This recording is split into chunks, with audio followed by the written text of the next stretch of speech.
সারাটা রাত মোবাইল চালাইয়া চেহারা নষ্ট করে ফেলেছো, খবর নাই। অথচ আল্লাহর দেওয়া রাতের ঘুম পৃথিবীর প্রত্যেকটা মানুষের শরীরের জন্য একটা ফ্রি মহা ঔষধ। রাতের ঘুম শরীরের মহা ঔষধ। আজকে তুমি সেই ঔষধ ব্যবহার না করে রোগী হয়ে গেছো। কি চেহারার মধ্যে কোনো লাবণ্যতা নাই, উজ্জ্বলতা নাই, আলো নাই, চেহারা নষ্ট। 40 বছরের আগে তোমার চেহারা নষ্ট হওয়ার কথা না, অথচ 25-26 বছরে তোমার চেহারা দিয়ে তাকাইলে ঘৃণা লাগে। এর একমাত্র কারণ সারা রাতে মোবাইলে অন্যায় করেছো, গুনাহ করেছো, তার অভিশাপ। তোর উপরে মা বাবার দোয়া নাই তো, দোয়া নাই, বরদোয়াও করে না। বরদোয়া করলে তো ঘুমের ভিতরে মরে যায়। মা বাবায় যদি বরদোয়া করে সাথে সাথে দেখবি ঠাড়া পড়বে। মা বাবা বরদোয়া করে না, করলেই কবুল, 1 সেকেন্ডে কবুল।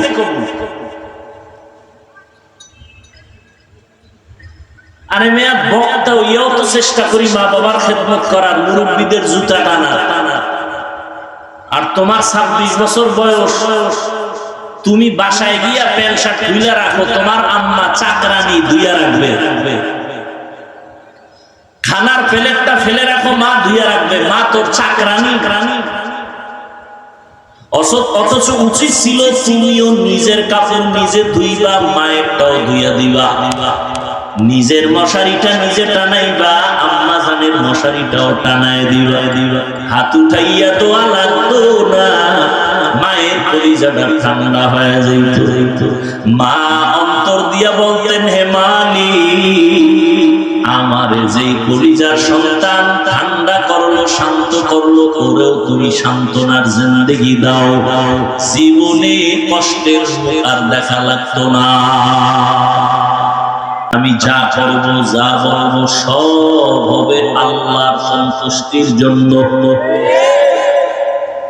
দ্বিতীয় শর্ত হলো, আমি যা করবো, যা বলবো সব হবে মদিনাওয়ালা নবীর তরিকায়। নবীর তরিকায় ব্যবসা করেন, ইবাদত। নবীজির তরিকায় ঘুমাবেন, ইবাদত। নবীর তরিকায় বাথরুমে যাবেন, ইবাদত। নবীর তরিকায় চাকরি করেন, ইবাদত। নবীর তরিকায় লেখাপড়া করেন, ইবাদত। আর নবীর তরিকা বাদ দিয়া নামাজ পড়বেন, জাহান্নাম। একজনে মাগরিবের নামাজে দাঁড়াইয়া ফরজ 3 রাকাত না, চিন্তা করে বেজোর করে লাভ কি? আল্লাহরে আরো 2টা সেজদা বাড়াইয়া 4 রাকাত জোর বানাই। আল্লাহর জন্যই করছে, অন্য কারো জন্য না। আরো 1 রাকাত আল্লাহর জন্যই বাড়াইছে, মহব্বতে। হবে পুরা নামাজ বাদ। আল্লাহ কয় নতুন করে আবার কানে ধর, কানে ধরে এবার আল্লাহু আকবার কয় নতুন করে পড়। তোর চালাকির কারণে সব বাদ। মুহাম্মদের তরিকার সামনে কারো কোনো যুক্তি চলবে? নবীজির তরিকায় নামাজ পড়ো, ইবাদত।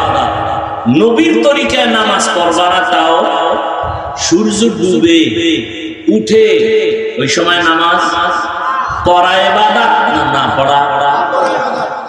30 রোজা রাখতে যাই আবেগ বাইরে গেছে, তাহলে আরো একটা রাখি ঈদের দিন, সব হবে। কি হবে?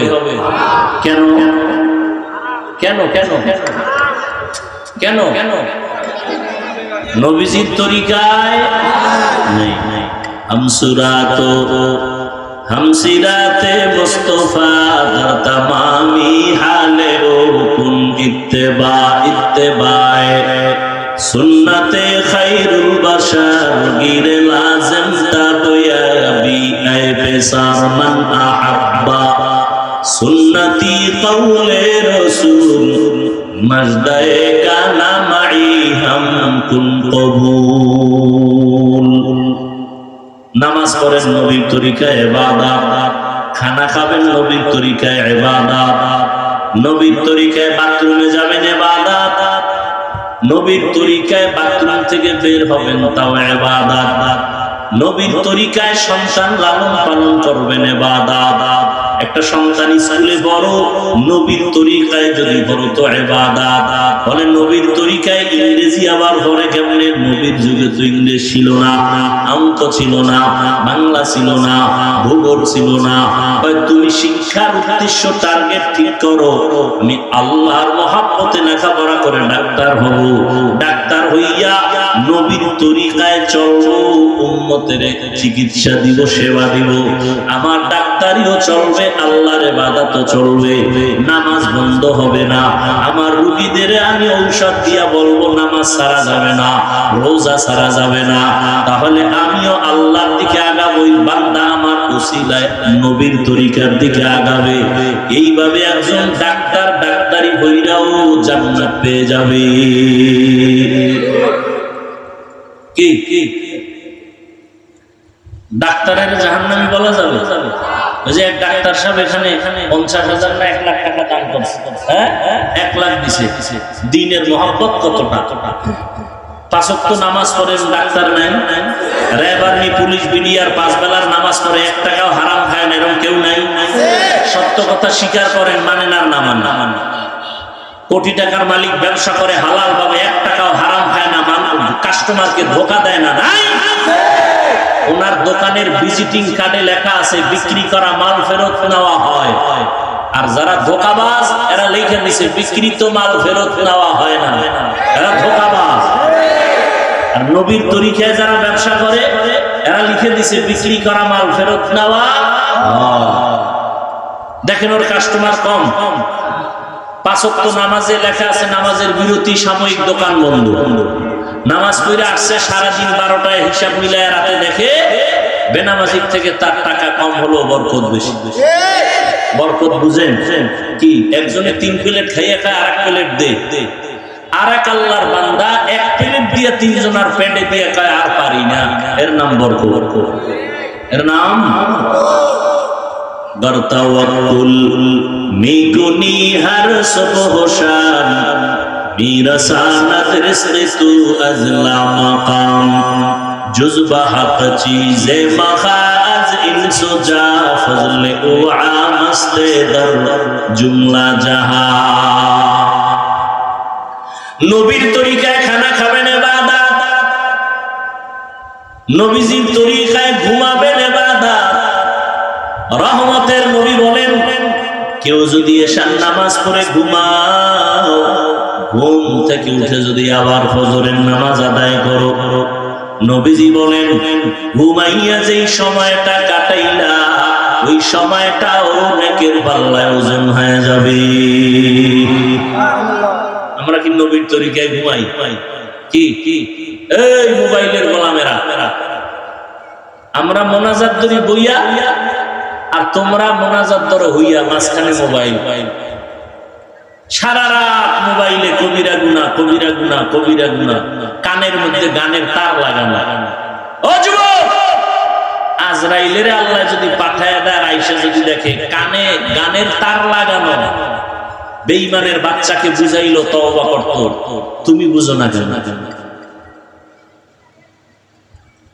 সারাটা রাত মোবাইল চালাইয়া চেহারা নষ্ট করে ফেলেছো, খবর নাই। অথচ আল্লাহর দেওয়া রাতের ঘুম পৃথিবীর প্রত্যেকটা মানুষের শরীরের জন্য একটা ফ্রি মহা ঔষধ। রাতের ঘুম শরীরের মহা ঔষধ। আজকে তুমি সেই ঔষধ ব্যবহার না করে রোগী হয়ে গেছো। কি চেহারার মধ্যে কোনো লাবণ্যতা নাই, উজ্জ্বলতা নাই, আলো নাই, চেহারা নষ্ট। 40 বছরের আগে তোমার চেহারা নষ্ট হওয়ার কথা না, অথচ 25-26 বছরে তোমার চেহারা দিয়ে তাকাইলে ঘৃণা লাগে। এর একমাত্র কারণ সারা রাতে মোবাইলে অন্যায় করেছো, গুনাহ করেছো, তার অভিশাপ। তোর উপরে মা বাবার দোয়া নাই, তো দোয়া নাই, বরদোয়াও করে না। বরদোয়া করলে তো ঘুমের ভিতরে মরে যাবে। মা বাবা যদি বরদোয়া করে সাথে সাথে দেখবি ঠাড়া পড়বে। মা বাবা বরদোয়া করে না, করলেই কবুল, 1 সেকেন্ডে কবুল।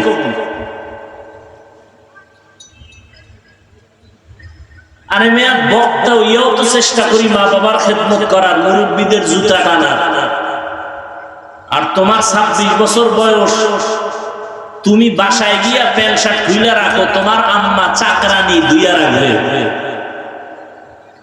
খানার প্লেটটা ফেলে রাখো, মা ধুইয়া রাখবে, মা তোর চাকরানি। অথচ উচিত ছিল তুমিও নিজের কাপড় নিজে ধুইবা, মায়েরটাও ধুইয়া দিবা, নিজের মশারিটা নিজে টানাইবা, আম্মা জানের মশারিটাও টানায় দিবা। হাত উঠাইয়া দোয়া লাগতো না, মায়ের কলিজাটা ঠান্ডা হয়ে যেত।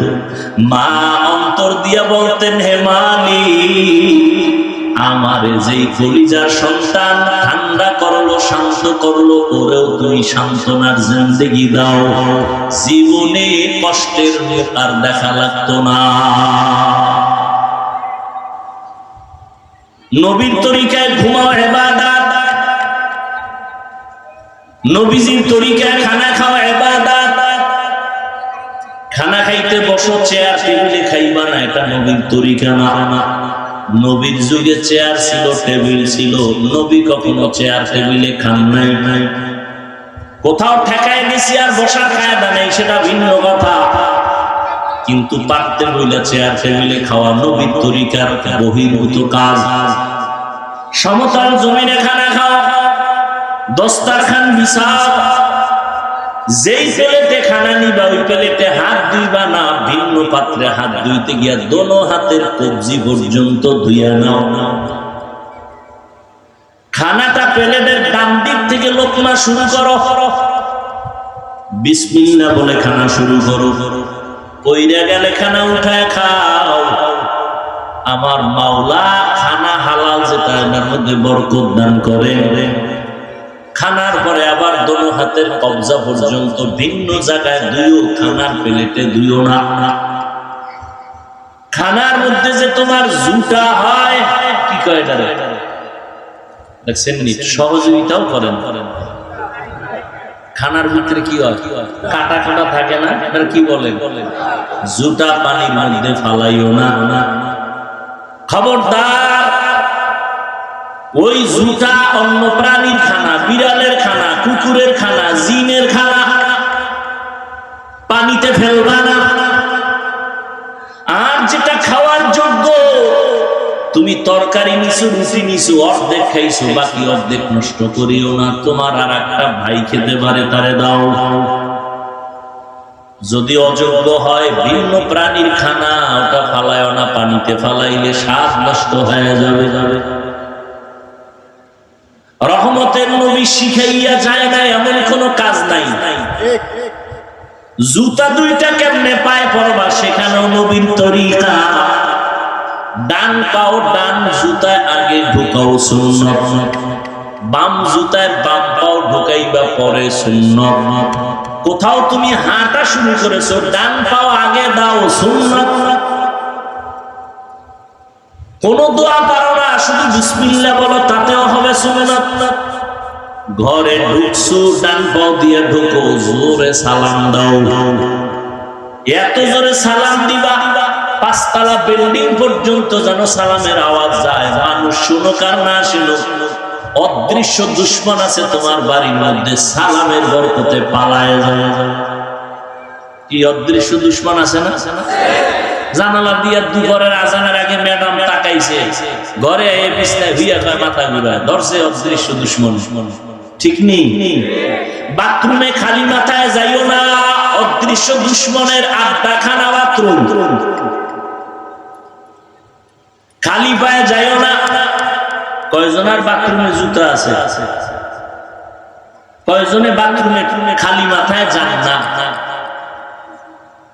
বাথরুমে যাইয়া অনেক মানুষ দুর্ঘটনায় পড়ে যায়, যায় না? অনেক। আল্লাহর কসম, নবীর তরিকায় যদি বাথরুমে যাও, কোনদিন বাথরুমে দুর্ঘটনা হবে না।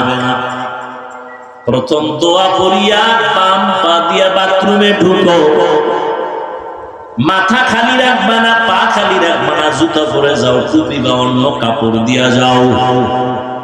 বাথরুমে গিয়া বসিয়া হাঁটুর উপরে কাপড় উঠাইবা না। বাম পায়ের উপরে ভর করে বসবা সুন্নাত। নবী শিখায় গেছেন সব। মাথায় টুপি থাকবে বা কাপড় থাকবে, জুতা থাকবে।